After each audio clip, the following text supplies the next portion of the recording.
결혼식 날이었습니다. 면사포 너머로 쏟아지는 조명이 온 세상을 감싸는 듯 했어요. 하객들의 박수 소리가 가슴 깊은 곳까지 올라왔죠. 이 사람과 함께라면 평생 행복할 거라 의심조차 하지 않았습니다. 식이 진행되기 전이었어요. 하객들을 맞으시던 시아버지가 어느 순간 자리를 비우셨죠.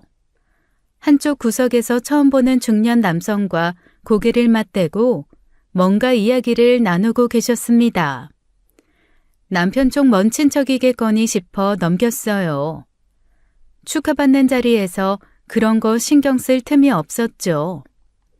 그리고 식이 끝난 직후였습니다. 하객들이 빠져나가는 틈에서 시아버지가 그 남성에게 두툼한 봉투를 건네셨어요. 축의금을 돌려주시나 하고 멈칫했죠. 그 순간 남자가 봉투를 품 안에 넣다 고개를 돌렸습니다. 저와 눈이 마주쳤어요. 남자는 천천히 입꼬리를 끌어올렸죠. 그 웃음 속에서 이빨이 드러났습니다. 하나같이 시커멓게 썩어 있었어요. 잇몸 사이로 벌어진 검은 이가 빈 굴속 같았죠. 순간 저도 모르게 제 온몸에 소름이 돋았습니다. 등줄기를 누군가의 차가운 손가락이 천천히 훑고 지나가는 느낌이었어요. 여보, 아까 식장에서 아버님이랑 얘기하던 그 남자 있잖아. 누구야? 식 끝나고 아버님께서 봉투도 건네시던데. 봉투? 글쎄, 나도 처음 보는 사람인데. 뭐 아버지 지인 아닐까? 결혼식 날 그렇게 두툼한 봉투를 왜 건네시지? 우리 아버지가 원래 인맥이 넓으시잖아. 사업하시면서 별별 사람 다 만나시는 분이야. 괜히 신경 쓰지 마.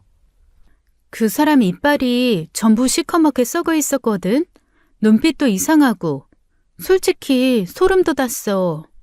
아이고, 그런 사람도 있지 뭘. 별걸 다 신경 쓰네. 오늘 좋은 날인데 그런 거 잊어버려.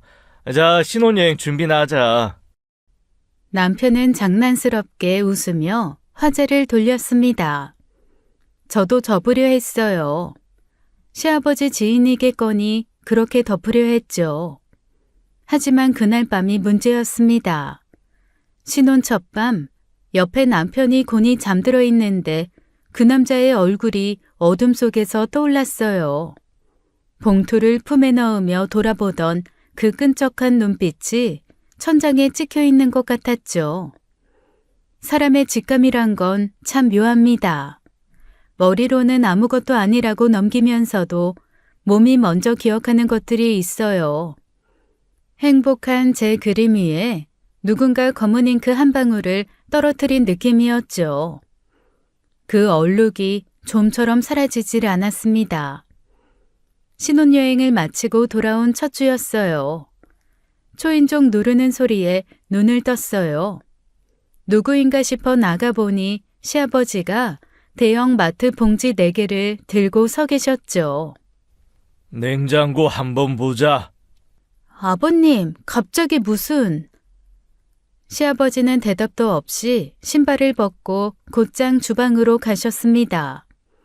냉장고 문을 열더니 안에 있던 재료들을 하나하나 꺼내 쓰레기 봉투에 쏟아 넣으셨어요. 제가 직접 골라온 채소, 과일, 고기까지 전부요. 아버님, 그거 제가 어제 장 본 건데요. 왜 버리세요? 아, 이런 걸 사다 먹으면 어떡해? 출처도 모르는 것들을. 내가 가져온 걸로 채워놔라. 이게 제대로 된 거야. 출처도 모르는 거라뇨. 대형마트에서 산 건데요. 아버님이 가져오신 것도 똑같은 재료잖아요. 같은 게 아니야. 내가 아는 데서 받아온 거라 다르다고. 아, 쉰소리 말고 그냥 이거 먹어.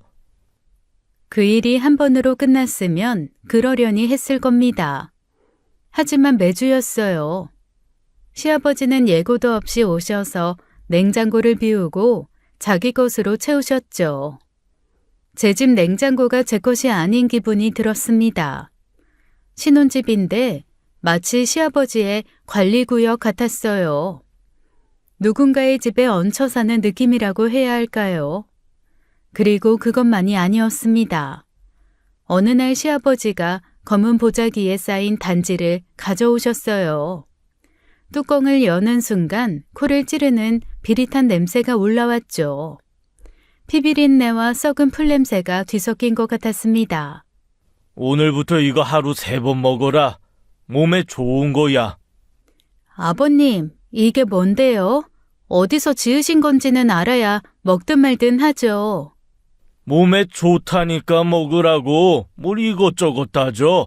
시아버지가 며느리 건강 챙기겠다는데 그게 그렇게 못 믿겠냐? 못마땅한 게 아니라 뭔지도 모르는 걸 어떻게 먹어요. 한의원 이름이라도 알려주세요.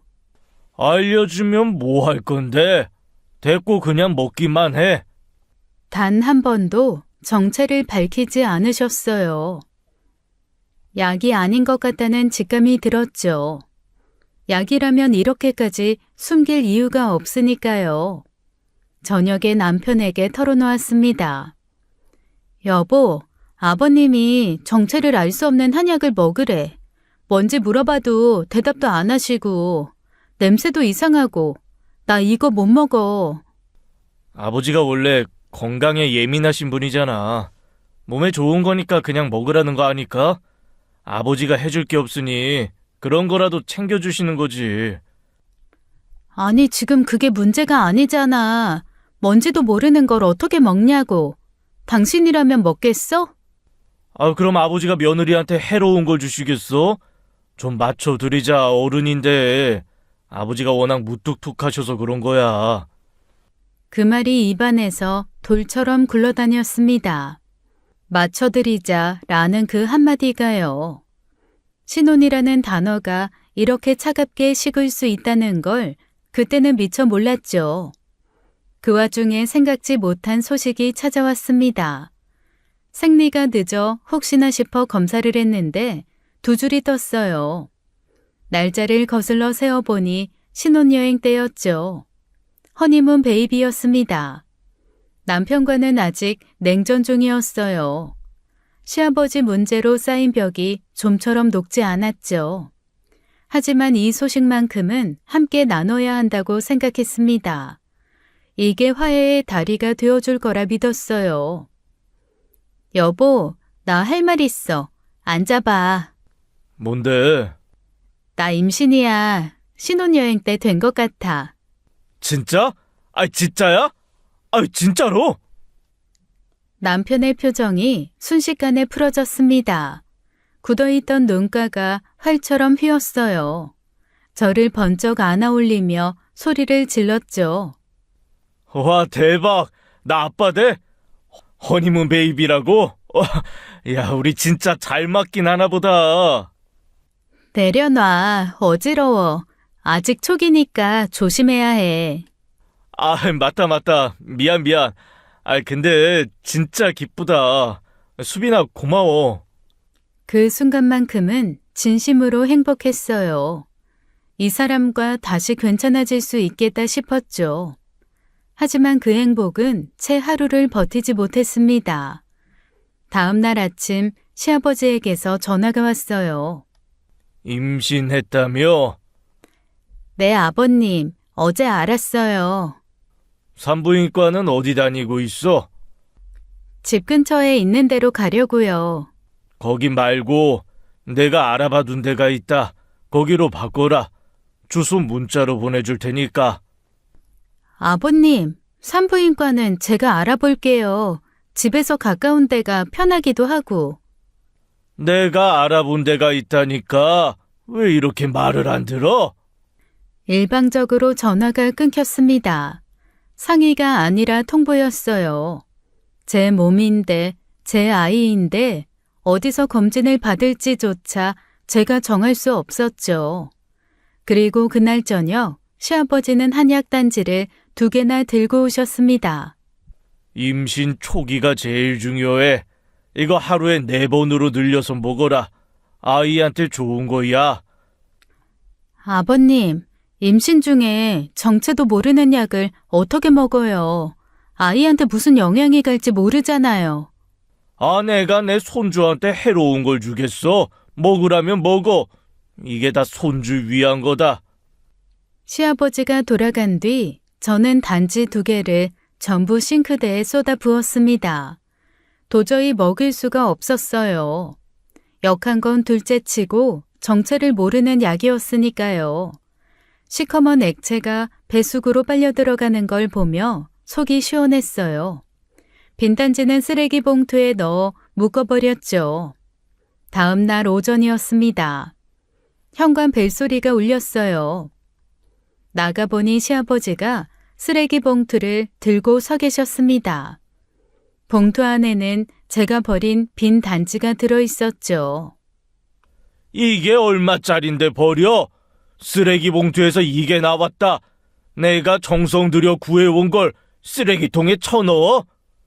아버님, 지금 저희 집 쓰레기 봉투를 뒤지신 거예요? 아니, 어떡해. 설마 쓰레기 분리수거장을 다 뒤지셨어요? 그게 중요한 게 아니잖냐? 이걸 왜 버려? 그게 중요한 게 아니라니요. 이게 정상이에요? 아버님, 이건 아무리 아버님이라도 선 넘으신 거예요. 돌아가세요. 뭐? 지금 나한테 내 아들 집에서 나가라고? 이런 버르장머리 없는 것이. 네, 나가세요. 지금 당장 나가주세요. 손이 떨렸습니다. 하지만 물러서면 안 된다는 걸 알았어요. 한번 밀리면 아이가 태어난 뒤에는 되돌릴 수 없을 거라는 직감이 들었죠. 그날 밤 저는 남편 앞에 마주 앉았습니다. 더 이상 미룰 수 없었어요. 이대로 가면 아이가 태어나기 전에 이 결혼 생활이 먼저 무너질 것 같았죠. 나 지금 한계야. 아버님 예고도 없이 와서 냉장고 통째로 갈아엎고 정체도 모를 한약을 억지로 먹이려고 하고 산부인과까지 자기 마음대로 바꾸라고 하고 심지어 우리 집 쓰레기 봉투까지 뒤지셨어. 대체 어떻게 찾으신 건데? 단지 쓰레기를 다 뒤져보신 거야? 여보, 이게 정상이야? 말을 해봐, 어? 내가 왜 한약을 버렸는지 알아? 아무리 여쭤도 무슨 약인지도 말씀 못 하시는데 어떻게 내가 그걸 먹겠어? 안 그래? 아, 참. 난 당신 아내지 아버님 소유물이 아니야. 알겠어? 남편은 끝까지 들었습니다. 한마디도 끊지 않고 다 들었어요. 그래서 기대했죠. 이번엔 다르겠구나. 이번엔 제 편이 되어주겠구나. 수빈아, 아버지가 원래 걱정이 많으신 분이야. 첫 손주잖아. 그러니까 과하게 챙기시는 거지. 나쁜 마음은 아니실 거야. 아이, 좀만 맞춰드리자, 어? 내가 중간에서 잘 이야기할게. 가슴 한가운데를 망치로 내리친 것 같았어요. 같은 말이었습니다. 맞춰드리자. 언제나 그 한마디로 끝이었죠. 이 사람에게 저의 고통은 아버지의 걱정보다 항상 가벼운 것이었습니다. 더 이상 이 집안에서는 답이 없다고 느꼈어요. 저는 친정어머니를 찾아갔죠. 그동안 삼킨 것들을 하나하나 전부 꺼내놓았습니다. 그 영감이 진짜 그랬어? 쓰레기 봉투를 뒤져? 아니, 그 영감 할 일도 참 없다. 며느리 사는 동네까지 와서 그 많은 쓰레기를 뒤져서 너희 집 쓰레기 딱 찾아내고 미친 거 아니니? 참나. 오서방 좀 당장 불러봐. 내가 얘기 좀 해야겠다. 남편이 왔습니다. 어머니는 화를 꾹꾹 누르시며 최대한 부드럽게 말씀하셨어요. 재영아, 내가 너희 부부 사이에 참견하려는 게 아니야. 근데 수빈이가 임신을 했잖아. 수빈이가 얼마나 힘들었으면 여기까지 왔겠어. 자네가 중간에서 좀 잘해줘야지. 자네 아내잖아. 어머니, 저희 집안일인데 이렇게 하나하나 간섭하시면 좀 곤란합니다. 아버지가 좀 과하신 건 저도 아는데 이건 저희가 알아서 할 문제예요. 어머님이 간섭하실 문제가 아니라고요. 간섭? 아니, 내 딸이 울면서 찾아왔는데 이게 간섭이라고? 자네 말투가 왜 그러나? 제가 알아서 한다니까요. 장모님이 나서서 수빈이 편 들어주시니까 수빈이가 이렇게 기가 살아서 자기가 뭘 잘못했는지도 모르잖아요. 저는 그 말을 듣는 순간 속에서 불이 올라왔습니다. 야, 오재영, 너 지금 그 말 진심으로 하는 거야? 뭐가?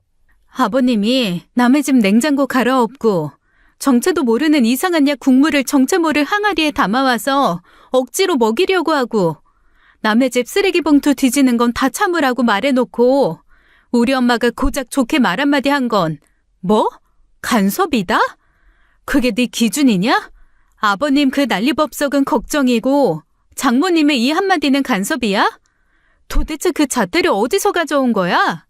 제 아버지 앞에서는 한 번도 선 못 끊는 놈이 우리 엄마한테는 잘도 막말을 하네? 수빈아, 그게 아니라. 똥개도 자기 집에서는 반은 먹고 들어간다고 했어. 근데 감히 우리 집에 와서 나랑 엄마를 모욕해? 용기냐, 객기냐? 남편은 입을 다물었습니다. 그 순간 저는 또렷하게 느꼈죠. 이놈은 제 편이 아니라 남의 편이라는 것을요. 친정에서 돌아온 뒤로 남편과는 같은 집에 살면서도 남처럼 지냈습니다. 밥도 따로, 잠도 따로였어요. 말이 신혼이지 하숙집 두 사람 같았죠. 그러던 어느 날이었습니다. 친구가 임산부 요가 영상을 정리한 파일을 보내왔어요. 용량이 커서 핸드폰으로는 열리지 않았죠. 남편이 출근한 사이 서재방 노트북을 켰습니다. 파일을 다운받고 어디에 저장됐나 폴더를 뒤지던 중이었어요. 다운로드 폴더 안에 낯선 파일명이 눈에 걸렸죠. 후보 최종 정리. 후보라는 단어가 이상하게 걸렸습니다. 남편 회사 서류인가 싶어 지나치려 했어요. 그런데 파일 크기가 너무 작았죠. 업무용 엑셀치고는 어딘가 달랐습니다. 손가락이 저도 모르게 더블 클릭을 했어요. 열은 순간 숨이 멎었죠. 이력서 형식이었습니다. 여자들이었어요. 28에서 32 사이 12명의 여성이 한 줄씩 나란히 정리돼 있었죠. 이름, 나이, 키, 몸무게, 사주, 건강검진 기록, 가족력, 부모의 직업까지. 가축 혈통서가 따로 없었습니다. 그리고 네 번째 줄에 제 이름이 있었어요. 이수빈, 31, 가족력 특이사항 없음, 자궁 건강 양호. 빨간 글씨로 1순위라고 표시돼 있었죠. 옆 칸에는 비고란이 있었습니다. 외모 상, 성격 유순, 순종적 가정 환경이라고 적혀 있었어요. 제가 어떤 사람인지는 하나도 없었죠. 그저 쓸만한 그릇인지를 평가한 것뿐이었습니다. 저녁에 남편이 돌아왔을 때 저는 노트북을 식탁 위에 펼쳐두고 기다렸어요. 이게 뭐야? 그게 이게 뭐냐고. 그건 그냥 아버지가 예전에 뭐? 끝까지 말해봐. 아버지가 장손 낳을 며느리감을 좀 추려서 나한테 건네주신 자료야. 며느리감을 추려? 사주랑 자궁 건강까지 조사해서? 이걸 뭐, 이력서처럼? 아버지가 좀 꼼꼼하신 분이잖아. 그래도 수빈아, 나는 진짜 네가 제일 예뻐서 골랐어. 다른 건 하나도 안 봤다. 그건 당신이 자랑스럽게 생각해도 돼. 뭐랄까, 미스 코리아에서 쥔이 된 거랄까? 자랑스럽게 생각해도 된다라.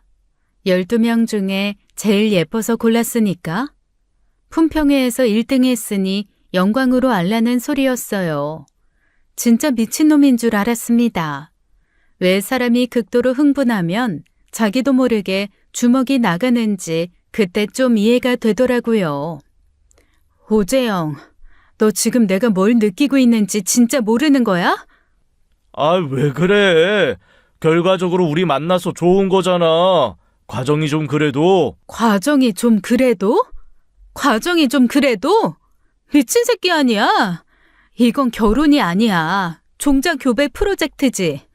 네 아버지가 암소 고르듯이 사주 보고 자궁 보고 가족력 따져서 골라낸 거잖아. 그걸 자랑스럽게 생각하라고? 너도 아버지도 진짜 미친 거 아니냐? 정신병자 새끼들 아니야?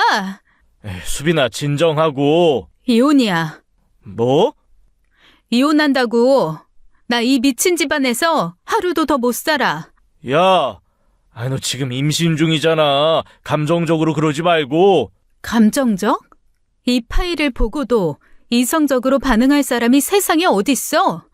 너네 아버지가 날 골라서 너한테 납품한 거잖아. 근데 감정적이지 말라고? 하지만 이혼이라니. 이혼이야? 아니면 사별이야? 둘 중 하나 골라. 남편의 입이 반쯤 벌어진 채 다치지 않았습니다. 저는 그 얼굴을 마지막으로 보며 생각했어요. 이 사람은 제가 왜 화가 났는지를 진심으로 모르는 거라고요. 그게 이 집안의 진짜 공포였죠. 이혼을 선언한 다음 날이었습니다. 짐을 정리하고 있는데 전화가 울렸어요. 시아버지였죠. 수빈아, 잠깐 보자. 드릴 말씀 없습니다. 한 번만 보자. 어디 있냐? 목소리가 평소와 달랐습니다. 부드러웠어요. 오히려 그게 더 소름이 돋았죠. 집이라고 하자 시아버지는 금방 오셨습니다. 거실에 앉자마자 갖고 온 서류 봉투를 꺼내놓으셨죠. 수빈아, 아버지가 생각 많이 했다. 이혼 이야기는 없던 걸로 하자. 대신 아버지가 너 걱정 없이 살게 해줄게. 아파트도 넓은 데로 옮겨줄 테고 생활비도 넉넉히 줄 테니까, 응? 재영이 잘못한 거는 이 아버지가 단단히 혼내놓을게.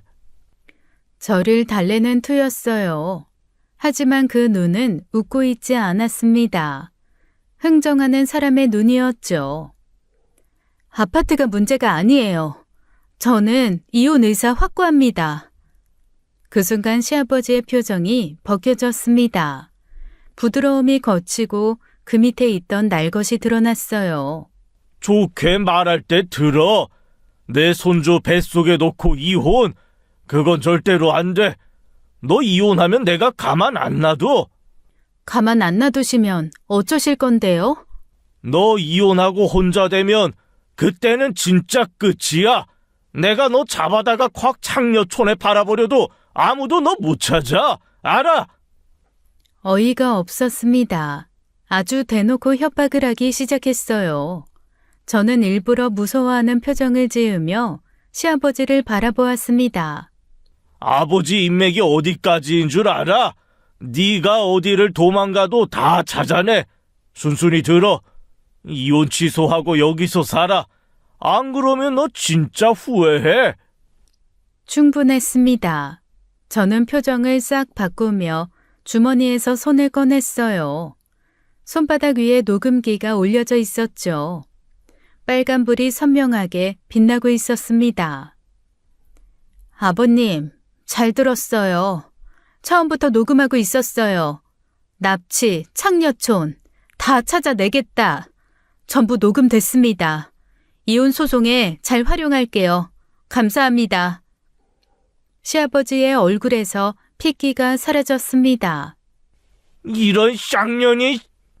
시아버지가 녹음기를 향해 달려들었어요. 저는 녹음기를 쥔 손을 등 뒤로 감추며 뒷걸음질 쳤습니다. 시아버지의 손이 제 팔을 움켜 잡으려는 순간이었죠. 안방문이 벌컥 열렸습니다. 어르신, 손 치워요. 제 동생한테 손대면 손모가지 분질러집니다. 나이 드셔서 손목 날아가면 붙지도 않아요. 오빠가 시아버지의 팔을 한 손으로 잡아 꺾었어요. 시아버지는 오빠의 힘에 눌려 그 자세 그대로 굳어버렸죠. 이게 다 짜고 한 거야? 짜고 한 건 결혼이죠. 아버님하고 남편이요. 12명 중에 제일 쓸만한 암소 골라놓고 교배시킨 거. 그게 짜고 한 거 아니에요? 저는 그저 제 몸 지키려고 한 겁니다. 오늘부터 이혼소송 본격적으로 들어갑니다. 이 녹음은 변호사한테 바로 넘길 거예요. 다시는 저한테 연락하지 마세요. 아, 그리고 아버지 하지 마세요. 당신이 왜 내 아버지야? 기분 더럽게. 시아버지는 오빠에게 붙잡힌 채 아무 말도 못했습니다. 항상 세상을 제 것처럼 휘두르려던 사람이 2뼘짜리 녹음기 앞에서 한없이 작아진 거죠. 이혼 소송이 시작되었습니다. 남편 측은 만만하지 않았어요. 시아버지가 준비한 변호인단 3명이 나란히 앉아 있었죠. 하지만 그들의 전략은 단순했습니다. 저를 임신 중 정서불안을 겪은 부적절한 아내로 모는 것이었어요. 호르몬 변화로 인한 피해 망상, 과대 해석, 감정 조절 장애, 임신한 여자의 말을 믿을 수 없다는 틀에 저를 끼워 맞추려 했죠. 얼마나 여자를 우습게 생각하는지 딱 보이는 대목이었습니다. 시아버지다웠어요. 여자라서 임신했으니까 예민한 거라고. 그 낡은 무기를 법정에까지 들고 온 거였어요. 3명이나 되는 변호사가 달라붙어서 하는 일이 고작 임산부 몰아가기라니요. 돈 받고 하는 일이 이것밖에 안 되나 싶었죠. 하지만 저에게도 무기가 있었습니다. 시아버지가 직접 내뱉은 납치, 창녀촌 협박 녹취록, 남편 노트북에서 확보한 12명의 며느리감 선별자료, 정체불명의 한약을 강제로 먹이려고 했던 정황 증거와 사진, 하나하나 법정에 제출할 때마다 상대 변호인단의 얼굴이 굳어갔어요. 3명이 나란히 앉아 있어도 녹취록 한 방에 입을 닫더라고요. 비싼 양복이 무색하게 말이죠. 판결은 명확했습니다. 법원은 저의 양육권을 전면 인정했어요. 남편의 기망에 의한 혼인 취소 청구도 받아들였죠. 12명 중에 골랐다는 그 자랑스러운 선택이 법 앞에서는 사기가 된 겁니다. 법원을 나서는데 시아버지가 로비에 서 계셨어요. 판결 결과를 전해 들었는지 얼굴이 돌처럼 굳어 있었죠. 저와 눈이 마주쳤지만 아무 말도 하지 못했습니다. 할 수 있는 말이 없었을 거예요. 법 앞에서는 인맥도 협박도 돈도 소용없다는 걸 처음 알았을 테니까요. 저는 불러온 배를 2손으로 감싸 안고 법원 계단을 내려왔습니다. 몇 달 후 아이가 태어났어요. 아들이었어요. 세상에서 가장 작은 손이 제 손가락을 쥐던 순간 그동안의 모든 것이 의미가 있었구나 싶었죠. 저는 전 남편 쪽에서 절대 찾을 수 없는 곳으로 떠났습니다. 오빠가 수소문해서 구해준 작은 아파트였어요. 전 남편은 물론이고 시아버지의 인맥으로도 닿을 수 없는 곳이어야 했죠. 아는 사람 하나 없는 동네에서 아이와 둘만의 생활이 시작되었습니다. 낯설었지만 아무도 저를 모른다는 사실이 오히려 안전하게 느껴졌어요. 누구의 며느리도 누구의 아내도 아닌 그냥 한 아이의 엄마로 살 수 있다는 게 이렇게 편한 거였죠. 아이가 100일을 넘기고 예방접종 시기가 되었습니다. 동네 소아과 대기실에서 순서를 기다리고 있는데 옆자리에 앉은 남성이 말을 걸어왔어요. 아이고, 몇 개월 됐어요. 잘생겼다. 건강해 보이고. 감사합니다. 저도 비슷한 또래 아들 키우는 싱글 아빠예요. 혼자 키우다 보니 소아과도 병원도 제가 다 다녀야 해서. 아이 아빠는 안 오셨어요? 웃으며 말하는데 어딘가 자연스럽지 않았어요. 처음 보는 사람이 굳이 싱글 아빠라는 정보를 흘리고 아이 아빠 유머까지 물어보는 게 이상했죠. 하지만 그때는 그냥 말 많은 아저씨겠거니 싶어 넘겼습니다. 며칠 뒤 마트에서 장을 보고 있는데 누군가 옆에 섰어요. 여기서도 만나네요. 저 소아과에서 인사드렸던 사람이에요. 반갑다. 아이 분유 뭐 먹여요? 저도 요즘 이거 먹이는데 괜찮더라고요. 친한 척이 지나쳤습니다. 등이 서늘했어요. 수학과와 이 마트는 걸어서 20분 거리였죠. 동네가 같을 수도 있지 하고 억지로 넘겼습니다. 그 다음 주 아이를 데리고 공원 산책을 하고 있었어요. 벤치에 그 남자가 앉아 있었죠. 제가 오는 걸 보고 손을 흔들었습니다. 우리 인연인가 봐요. 어딜 가도 만나네. 날씨 좋은데 아이 데리고 나오셨구나. 같이 산책할까요? 인연이라고 했어요. 하지만 수학과 마트, 공원, 전혀 다른 세 곳에서 같은 사람을 만날 확률이 얼마나 되겠습니까? 우연은 두 번 가지라고 생각합니다. 세 번째부터는 의도죠. 저는 웃는 척 인사를 받으며 핸드폰을 꺼냈어요. 남자 얼굴을 몰래 찍었죠. 공원 입구에 세워진 검은 세단의 번호판도 함께 찍어두었습니다. 아무도 모르는 동네에 왔는데 누군가가 저를 알고 있는 것 같았어요. 그게 가장 무서웠죠. 이 평화가 진짜가 아닐 수도 있다는 생각에 그날 밤 아이를 안고 잠드는데 손이 떨렸습니다. 그 남자는 공원에서 마주친 뒤로도 계속 나타났어요. 이번에는 아이 이유식 매장이었죠. 또 만났네요. 이거 진짜 인연인가 봐. 그만하세요. 저는 돌아서지 않고 정면으로 쏘아보았습니다. 수학과 마트, 공원, 이제 여기까지? 아저씨, 저 따라다니는 거죠? 한 번만 더 나타나면 경찰에 스토킹으로 신고합니다. 남자의 표정이 달라졌어요. 그동안 쓰고 있던 친근한 웃음이 벗겨지더니 밑에서 전혀 다른 얼굴이 나왔죠.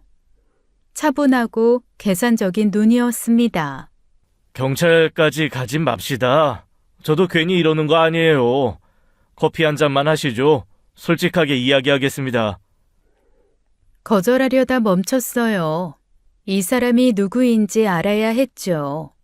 어차피 거절해도 이 남자는 멈추지 않을 테니까요. 저는 사람 많은 카페를 골라 자리에 앉았습니다. 핸드폰을 테이블 위에 올려두었어요. 녹음 버튼은 이미 눌러둔 뒤였죠. 단도직입적으로 말씀드리겠습니다. 오병건 회장님이 보내셨습니다. 심장이 쿵 내려앉았어요. 오병권, 제 전 시아버지였습니다. 회장님 뜻은 이렇습니다. 아이를 넘기시면 어머님 평생 생활비를 보장하시겠다고 했습니다. 여기에 더해서 3억을 일시불로 드리겠다고요. 나쁜 조건 아니지 않습니까? 3억이요? 요즘 3억으로 지방에 아파트 하나 사기 힘듭니다. 그 어처구니 없는 금액이 제 아들 값이었어요. 아저씨가 처음부터 싱글 아빠라고 한 것도 소아과에서 말 건 것도 전부 저한테 접근하려고 짠 거였군요. 비즈니스입니다. 감정적으로 받아들이실 필요 없어요. 비즈니스라고 했습니다. 제 아이를 사고 파는 거래를 비즈니스라고 부르는 사람이 눈앞에 앉아 있었어요. 구역질이 올라왔죠. 하지만 그보다 더 소름이 끼치는 건 따로 있었습니다. 저는 분명 아무도 모르는 동네로 왔는데 절 찾아냈다는 거였어요. 제가 어디 사는지, 어느 소아과를 다니는지, 어느 마트에서 장을 보는지 전부 알고 있었던 거죠. 뒷조사를 한 겁니다. 이혼 소송에서 지고도 포기를 안 한 거였어요. 오히려 직접 나서지 못하니까 다른 사람을 보내서 저를 추적한 거죠. 저와 아이의 일상이 전부 감시당하고 있었다는 사실에 온몸에 소름이 돋았습니다. 됐습니다. 관심 없어요. 아들은 제 아들이에요. 얼마를 준다고 해도 답은 같습니다. 한 번만 더 생각해 보세요. 3억이면 인생 편해집니다. 여기 연락처 두고 갈 테니 마음 바뀌시면 연락 주세요. 남자는 명함을 테이블 위에 밀어두고 자리를 떴습니다. 저는 그 명함을 한참 내려다보았어요. 이름도 직함도 없이 전화번호 하나만 적혀 있었죠. 카페 밖으로 사라지는 남자의 뒷모습을 보며 생각했습니다. 이건 끝이 아니라 시작이라는 걸요. 카페를 나온 직후 오빠에게 전화했습니다. 오빠, 전 남편이 나 찾은 것 같아. 전 시아버지가 사람을 보냈네. 어이가 없는 게 아이 넘기면 3억 주겠대. 뭐? 그 미친 영감이 아직도 정신을 못 차렸어? 녹음은 했어? 당연하지. 오빠 동생이 누군데. 그래, 잘했어. 내가 정도한테 연락해둘게. 변호사 도움 필요할 거야. 다음 날 오빠와 함께 경찰서를 찾았습니다. 그 남자가 접근한 경위, 4차례에 걸친 우연인 척한 만남, 카페에서의 대화 내용을 전부 진술했어요. 녹음 파일과 몰래 찍어둔 사진, 차량 번호까지 함께 제출했죠. 경찰은 진술을 받으며 표정이 점점 심각해졌습니다. 그 주에 오빠 친구인 박정도 변호사를 만났어요. 서류를 훑어보던 정도 오빠 눈이 점점 날카로워졌죠. 녹음 들어봤어. 이건 단순한 회유가 아니야. 아이를 금전 대가로 넘기라는 건 아동 매매 시도에 해당해. 명백한 범죄 행위라고. 그 사람만 처벌되는 건가요? 아니지. 그 사람을 보낸 배우가 핵심이지. 오병건 씨가 지시한 거니까 전 시아버지를 고소하면 돼. 전 남편도 공모 가능성이 있으니까 조사 대상에 올라갈 거고. 정도야, 접근 금지 명령도 가능해? 당연하지. 이혼 후에도 사람을 보내서 추적하고 아이 매매를 시도한 건데 접근 금지 사유로는 이것보다 확실한 게 없어. 바로 신청할게. 변호사 정도 오빠는 곧바로 움직였어요. 전 시아버지와 전 남편을 상대로 스토킹 처벌법 위반, 아동복지법 위반 혐의로 고소장을 접수했죠. 동시에 접근금지 명령도 신청했습니다. 제 거주지를 불법으로 탐지한 것, 제3자를 동원해 아이를 금전 거래하려고 한 것, 모든 정황이 빠짐없이 들어갔어요. 열흘 뒤 접근금지 명령이 떨어졌습니다. 법원 결정문을 손에 쥐었을 때 비로소 숨이 트이는 기분이었어요. 이제 그 사람들은 저와 아이 근처에 얼씬도 못하게 된 거죠. 하지만 정도 오빠 표정은 밝지 않았습니다. 수빈아, 솔직히 말하면 접근 금지 명령은 받아냈지만 상대가 이 정도에서 멈출 사람들은 아닌 것 같아. 돈으로 안 되면 다른 수를 쓸 거야. 법안에서 안 되면 법을 비틀어서라도 올 거라고. 다음 공격이 올 거야. 대비해야 해. 안심은 사치였어요. 한 발 막으면 다른 쪽에서 파고드는 사람들이었죠. 정도 오빠 말이 맞았습니다. 그 사람들은 멈출 줄 모르는 사람들이었으니까요. 저는 그날부터 아이와 관련된 모든 서류, 통화기로 주변에서 접촉한 사람들의 내역을 하나하나 빠짐없이 기록하기 시작했습니다. 접근금지 명령이 떨어진 뒤 한동안 조용했어요. 연락도 접근도 아무 일도 없었죠. 그게 오히려 불안했어요. 저 사람들이 이대로 물러날 리 없다는 걸 알고 있었으니까요. 폭풍 전에 고요라는 말이 있잖아요. 딱 그랬습니다. 그리고 예감은 틀리지 않았습니다. 어느 날 정도 오빠에게서 전화가 왔어요. 수빈아, 안 좋은 소식이야. 오재영이 양육권 재소송을 제기했어. 양육권 재소송이요? 전 남편이요? 이미 판결 난 건데 어떡해요? 사정 변경을 이유로 다시 신청한 거야. 그런데 그게 문제가 아니라 내가 법원 쪽 지인한테 들은 건데 이번 소송에 증인이 한 명 채택될 예정이거든. 증인이요? 한회민이라는 사람. 수빈이 너 전 남자친구 맞지? 숨이 멈추는 기분이었어요. 혜민이 오빠 이름이 왜 거기서 나오는 건지 이해가 되지 않았죠. 그 오빠가 왜요? 이혼 소송이랑 아무 상관도 없는 사람인데 저랑 헤어진 지가 몇 년인데 뜬금없이 증인이에요. 그러니까 이상한 거지. 전 남자친구가 이 소송에서 증언을 할 게 뭐가 있겠어. 아무래도 전 남편 쪽에서 위증을 시키려는 것 같아. 위증이요? 무슨 위증을요? 뭐든 시키겠지. 그게 아닌 이상 이 사람이 왜 증인으로 나와? 혹시 한회민 씨가 지금 금전적으로 힘든 상황이야? 네, 원래 형편이 어려운 사람이었어요. 그것 때문에 헤어진 거나 다름없었으니까요. 돈이 궁한 사람한테 거액을 제시하면 흔들릴 수도 있거든. 전 남편 쪽이 그걸 노리고 접근했을 가능성이 높아. 그제야 퍼즐이 맞춰졌습니다. 접근 금지 명령으로 직접 올 수 없으니까 이번엔 법정 안에서 저를 치는 거였어요. 제 과거를 끌어다가 무기로 쓰려는 거죠. 사람을 보내서 안 되니까 사람을 사는 겁니다. 돈으로 브로커를 사고, 돈으로 증인을 사고, 돈으로 아이를 사려고 하고, 이 사람들에게 세상 모든 건 가격표가 붙어 있는 거였어요. 진짜 끝도 없네. 돈이면 다 되는 줄 아나 봐요. 사람도 사고 증인도 사고 그 돈으로 차라리 자기 인성이나 살 것이지.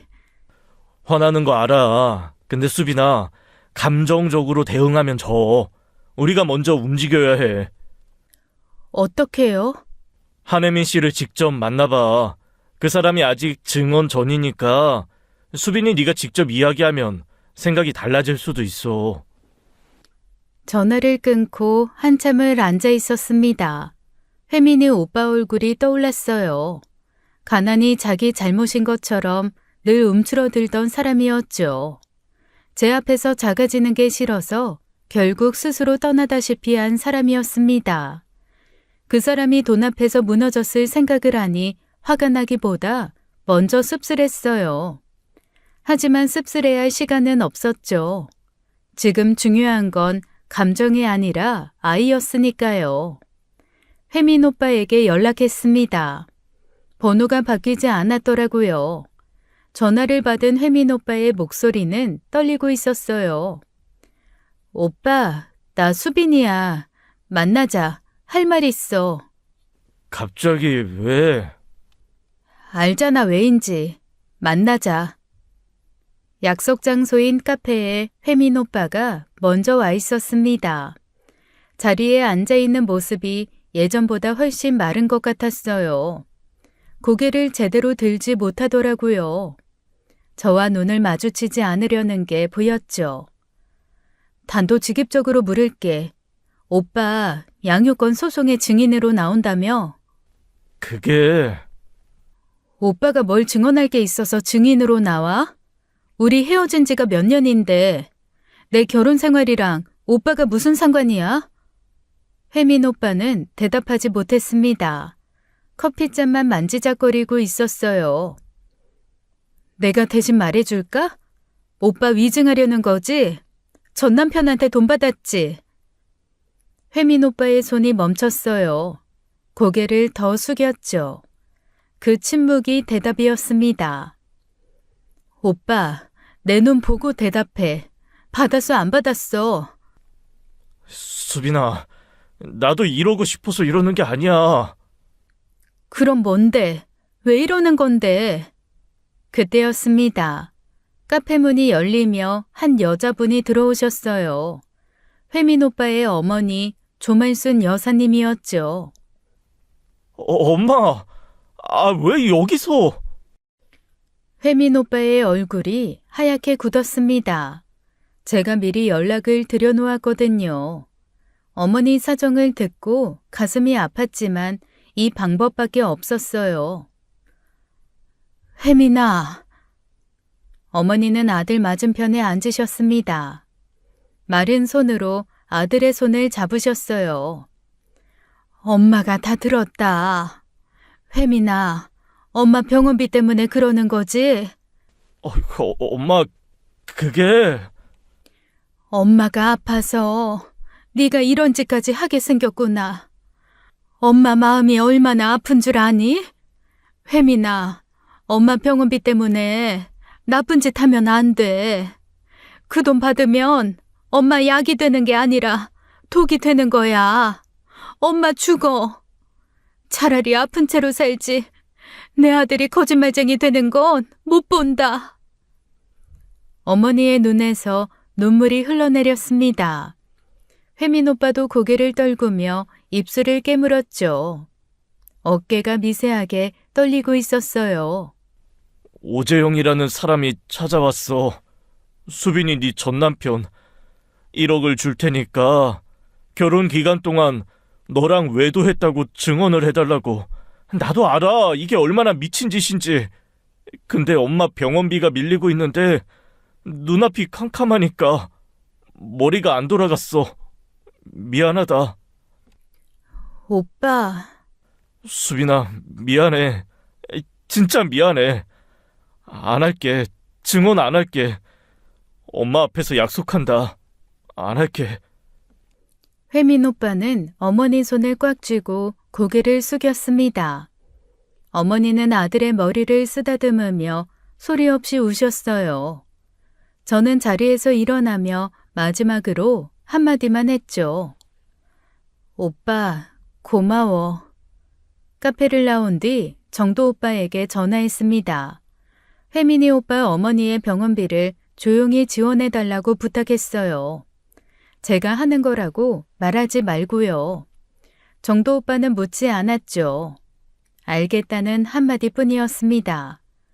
며칠 뒤 정도 오빠에게서 전화가 왔습니다. 목소리에 웃음이 섞여 있었어요. 수빈아, 사무실로 와봐. 손님이 왔어. 손님이요?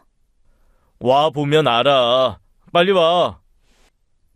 사무실에 도착하니 혜민 오빠가 소파에 앉아 있었습니다. 예상 못한 방문이었어요. 혜민 오빠는 저를 보자 자리에서 벌떡 일어났죠. 수빈아, 나 이거 전해주려고 왔어. 혜민이 오빠가 꺼낸 건 핸드폰이었습니다. 녹음 파일이 재생되었어요. 전 남편의 목소리가 흘러나왔죠. 환혜민 씨 간단합니다. 결혼 기간 동안 수빈이랑 만났었다고 증언만 해주시면 돼요. 뭐 한 두어 번 관계했었다고 해주시고요. 1억이면 되겠죠? 증언 끝나면 바로 입금합니다. 사무실이 조용해졌습니다. 정도 오빠가 녹음을 끝까지 듣고 나서 의자에 등을 기대며 웃었어요. 이거 직접 녹음한 거예요? 이 집안 며느리였던 사람도 녹음하고 며느리 전 남자친구도 녹음하고 오재영이라는 사람 주변에서 녹음 안 하는 사람이 없네. 본인만 모르는 거야 그걸. 저도 모르게 웃음이 터졌어요. 혜민이 오빠도 멋쩍게 웃었죠. 오빠, 근데 진짜 왜 녹음한 거야? 처음엔 돈 받으려고 한 거 아니었어? 솔직히 그때는 눈앞이 캄캄해서 흔들렸어. 근데 아무리 생각해도 이건 아니더라고. 수빈이한테 그런 누명을 씌우는 건 사람이 할 짓이 아니잖아. 그래서 혹시 몰라서 녹음은 해뒀어. 내가 이걸로 뭘 할 수 있을지 몰랐는데 엄마 만나고 나서 결심했어. 이거 수빈이한테 갖다 주자고. 혜민이 오빠의 눈이 빨개져 있었습니다. 가난 때문에 늘 움츠러들던 사람이었지만 이 순간만큼은 누구보다 단단해 보였어요. 오빠, 고마워. 진짜 고마워. 고맙긴. 내가 미안한 거지. 흔들린 것 자체가 미안해. 그리고 수빈아, 어머니 병원비 정도 변호사님한테 들었어. 그건 내가 꼭 갚을게. 그 이야기는 나중에 해. 됐어. 정도 오빠는 녹음 파일을 확보하고 바로 움직였습니다. 위증교사 증거를 법원에 제출했어요. 전 남편이 직접 찾아가 금전을 제시하며 거짓 증언을 요구한 육성이 고스란히 담겨 있었죠. 결과는 빠르게 나왔습니다. 법원은 전 남편의 위증교사 행위를 근거로 양육권 재소송을 기각했어요. 재판부는 소송 자체가 부당한 목적으로 제기되었다고 판단했죠. 기각에 그치지 않았습니다. 전 남편은 위증교사 혐의로 형사 고소를 당했어요. 그리고 수사 과정에서 전 시아버지가 배우로 지목되었죠. 브로커를 보내 아이 매매를 시도한 것, 양육권 재소송을 기획한 것, 위증교사를 지시한 것, 전 시아버지의 손가락이 닿지 않은 곳이 없었습니다. 부자의 공모 정황이 하나둘 드러나기 시작한 거였어요. 정도 오빠가 결과를 전해주며 말했습니다. 수빈아, 이번엔 진짜 무너진다. 부자가 같이. 그 말을 듣는 순간 가슴 한가운데서 뜨거운 것이 차올랐어요. 두려움도 분노도 아닌 것이었죠. 끝이 보이기 시작한다는 감각이었습니다. 재판이 시작되었습니다. 전 남편은 처음에 전 시아버지와의 공모를 부인했어요. 자신은 아버지의 지시를 따랐을 뿐이라며 선을 그으려 했죠. 하지만 증거는 거짓말을 하지 않았습니다. 브로커에게 건넨 금전 내역, 혜민 오빠를 직접 찾아가 위증을 교사한 녹취록, 접근 금지 명령 이후에도 제3자를 통해 저를 추적한 정황, 전부 전 남편의 손을 거친 것들이었어요. 아버지 탓으로 돌리기엔 본인의 지문이 너무 많이 묻어 있었습니다. 수사가 깊어지자 부자 사이에 금이 갔어요. 서로를 방패막이 삼으려다 함께 무너진 겁니다. 판결은 한 사람씩 내려졌어요. 먼저 브로커, 스토킹 범죄처벌법 위반, 아동복지법 위반, 아동매매 시도 혐의가 모두 인정되어 징역 1년 실형이 선고되었어요. 싱글아빠인 척 웃으며 다가오던 그 얼굴이 떠올랐죠. 비즈니스라고 했던 입으로 이제는 변명조차 하지 못하게 된 겁니다. 다음은 전 남편이었어요. 위증교사죄, 스토킹 범죄처벌법 위반, 접근금지 명령 위반, 징역 3년 실형이 선고되었죠. 양육권은 영구 발탁되었습니다. 12명 중 제일 예쁘다며 저를 골랐던 사람이 이제는 자기 아들 얼굴조차 볼 수 없게 된 거예요. 마지막은 전 시아버지였습니다. 위증교사 배우 지시, 협박죄, 스토킹 범죄처벌법 위반, 징역 2년에 집행유예 3년이 선고되었어요. 실형은 아니었죠. 솔직히 가벼운 처벌이라고 생각했습니다. 이 모든 것을 설계하고 지시한 사람이 집행유예라니요. 아무래도 고령인 점을 재판부에서 감안한 것 같았습니다. 정관 변호사를 쓴 것도 이유가 될 수 있고요. 정도 오빠가 말했어요. 실형이 아닌 게 아쉽겠지만 집행유예 3년이면 그 기간 동안 숨도 제대로 못 쉬어. 한 발짝만 잘못 디뎌도 바로 감옥이야. 사실상 족쇄를 찬 거나 다름없어. 법원을 나서며 하늘을 올려다봤습니다. 구름 한 점 없이 맑았어요. 오래전 결혼식 날 면사포 너머로 보이던 조명보다 훨씬 밝은 빛이었죠. 그때의 행복은 누군가가 설계한 것이었지만 오늘의 빛은 제가 직접 쟁취한 것이었습니다. 그해 겨울이었어요. 판결 이후 모든 것이 정리된 줄 알았어요. 전 남편은 감옥에, 브로커도 감옥에, 전 시아버지는 집행유예라는 족쇄를 찬 채 조용히 살고 있을 거라 생각했죠. 정도 오빠 말대로 한 발짝만 잘못 디뎌도 바로 감옥이니 제 아무리 미친 사람이라도 움직이지 못할 거라 믿었습니다. 그날 밤은 유독 추웠어요. 슈퍼에 들렀다가 집으로 걸어가는 길이었죠. 집에서는 친정엄마와 오빠가 아들과 함께 있었죠. 골목에는 사람이 없었습니다. 가로등 불빛만 희미하게 바닥을 비추고 있었어요. 아파트 단지 입구 근처에 도착했을 때였죠. 뒤에서 누군가가 달려들었습니다. 목이 졸렸어요. 굵고 마른 팔이 제 목을 감아 조이는 느낌에 숨이 끊길 것 같았죠. 다 네 때문이야. 재영이가 감옥을 간 게 다 니년 때문이라고. 내 손자 내놔. 내 손자 내놓으라고. 귀에 직접 꽂히는 목소리였습니다. 전 시아버지였어요. 집행유예 중인 사람이 여길 어떻게 찾아왔는지 생각할 겨를도 없었죠. 목을 조이는 힘이 점점 세졌습니다. 숨을 쉴 수가 없었어요. 시야가 점점 좁아지기 시작했죠. 저는 있는 힘을 다해 발버둥을 쳤습니다. 팔꿈치로 전 시아버지의 옆구리를 찢고 비명을 질렀어요. 살려주세요! 누구 없어요? 사람 살려! 목이 찢어질 것 같았죠. 전 시아버지의 손톱이 제 목 피부를 파고들었습니다. 장바구니가 바닥에 쏟아졌어요. 과일이 어둠 속으로 대굴대굴 굴러갔죠. 그때였습니다. 전 시아버지의 팔에서 갑자기 힘이 빠졌어요. 조이던 손이 풀리더니 전 시아버지가 한쪽으로 휘청거렸죠. 그러고는 그대로 콘크리트 바닥에 쓰러졌습니다. 입에서 거품이 흘러나왔어요.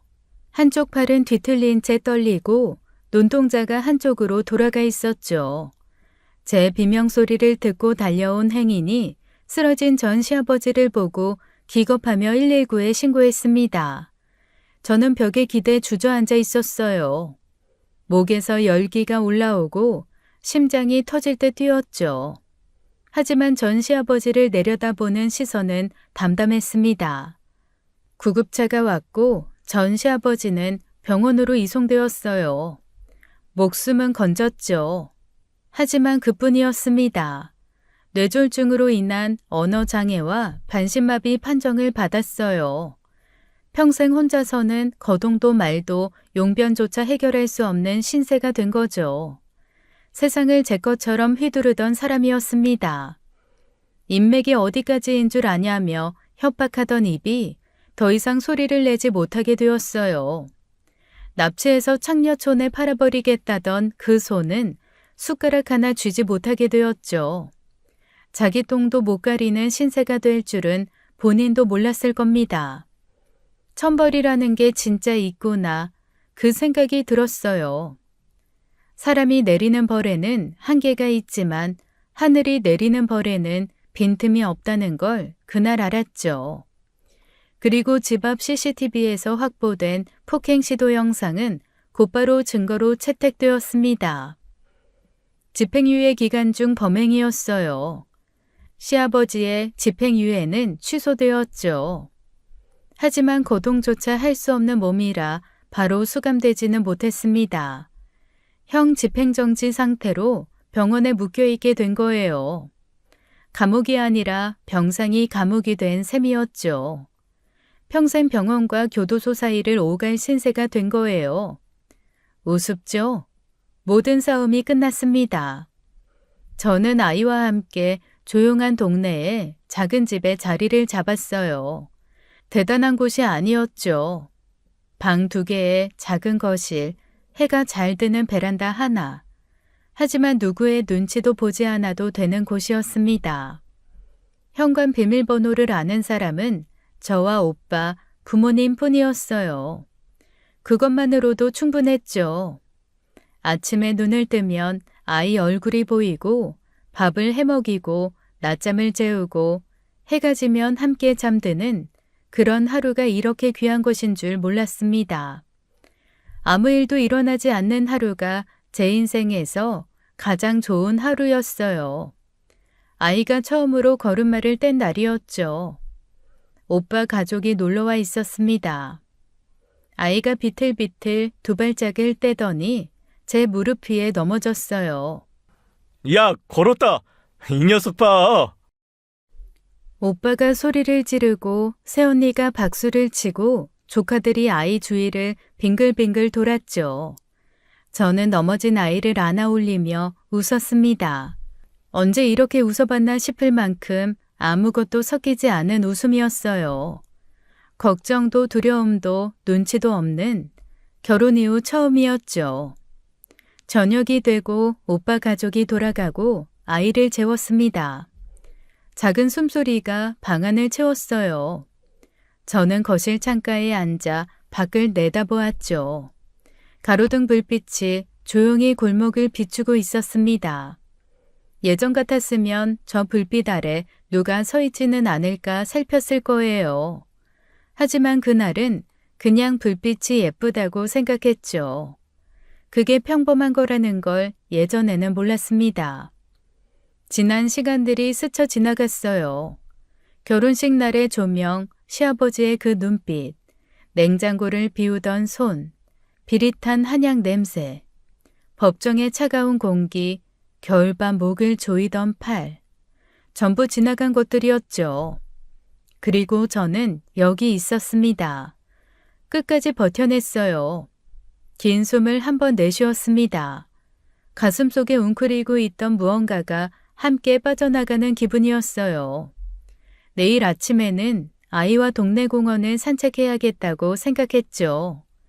특별한 이유는 없었습니다. 그냥 날씨가 좋을 것 같아서요. 저는 오랜만에 아무런 불안 없이 이불을 덮었습니다. 잠이 올 것 같았죠. 지금까지 사연 읽어주는 남녀였습니다. 끝까지 시청해주신 여러분 감사드리며 저희는 다음 사연으로 돌아올게요.